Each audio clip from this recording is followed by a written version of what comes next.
Hey everyone, it's Spencer and welcome back to my shop. Today we're going to be back working on my Z50. I have a couple things that I need to make for it to keep going with this while I'm waiting for some parts to come back from Cerakote. So I figured now's a good time. So let's check it out and we'll get started.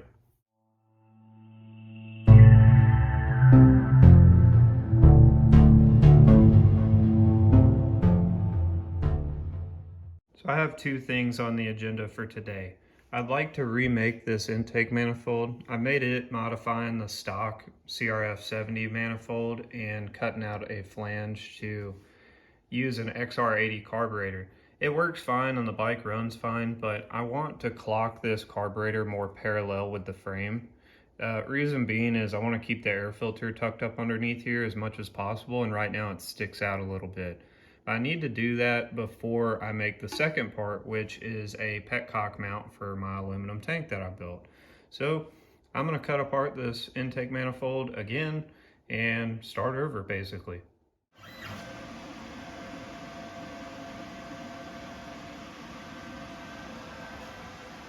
Oh, you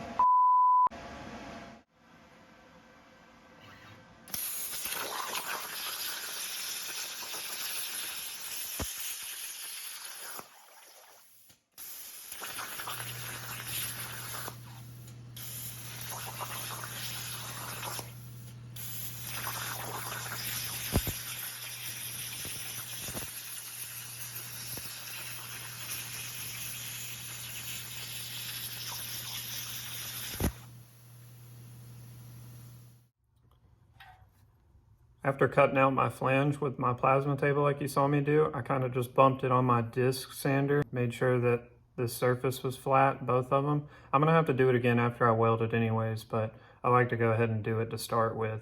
And then I chased the holes with a 1/4-inch drill. I always get bad taper on my plasma table on small holes, so if anybody's got any suggestions, I'm open for it. I don't really have much trouble on larger holes, but I did clean that out with a Dremel as well to get rid of the cut edge from the plasma cutter so I didn't have problems while I was welding it. And then I just deburred the thing. Then I took the intake manifold that I showed you that was mounted on the bike and I went ahead and cut the elbow off of it, and that's what I have right here. Since I'm not using the top flange, I have a new one. I would like to use this bottom one because it's got an O-ring groove in it, which I like a lot more than a paper gasket. But I would like to use the elbow so I can kind of clock this around the way that I want. Similar to what you saw me do on my titanium pipe, if you saw that video, I'm just gonna kind of play with it like you do Legos or something like that, and just piece together the way that I want it. And I've got some scrap pieces here from other intake manifolds. I've got a whole box full of cut up intake manifolds, but I figured I might be able to use this elbow here in conjunction with the other elbow and get it oriented the way that I want.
There it is after grinding everything down. cleaning it up and vapor blasting it, as well as porting the inside to smooth out any transitions that I had. So we'll put it back on the bike now and we should be done with that, and we'll keep moving on. Now that the intake manifold's back on the bike and I'm pleased with where the carb's sitting and everything, we can start on the petcock mount. The reason I had to wait on that is because I wanted to make sure that it didn't interfere with the carburetor. So we'll hop over on my lathe and get started on that.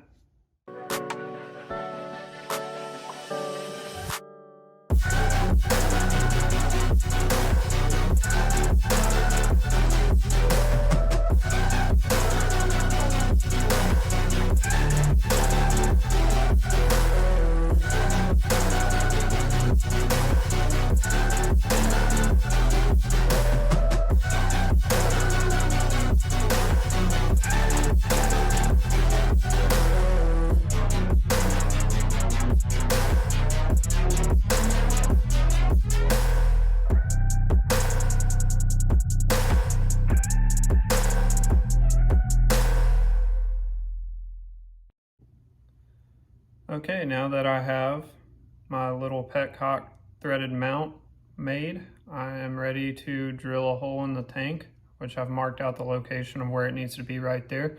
I'm going to drill a hole and then I'll stick this on there and weld it.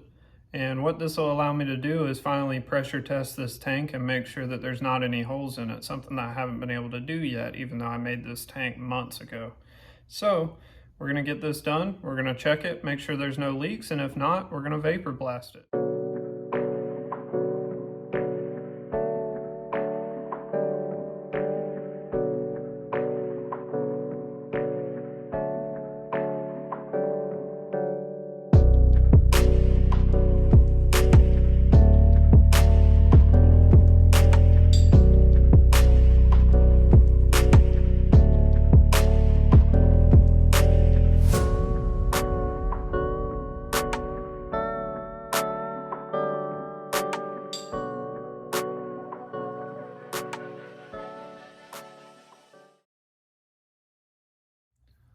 Okay guys, to pressure test this tank, all that I do is hook up a little air pump basically that I use to rebuild shocks and stuff. And I blocked off the vent and the gas cap up top, and I have a piece of line hooked to the petcock with it zip tied really tight. And then I just pump the thing up, and if it doesn't leak down, then I know I'm good and I got a good sealed tank. And if it does leak a little bit, then I get soapy water and spray it on there until I see some bubbles come up. After pressure testing the tank, I had one tiny little pinhole which I resolved on that, and then I was able to mount the petcock on there and get this thing ready to be fired up. I would show you the final result, but I've been doing some stuff here and there and I'd rather just save it for the next video. So with that, I'll catch you guys next time. I hope you enjoyed it. Stay tuned for the next update.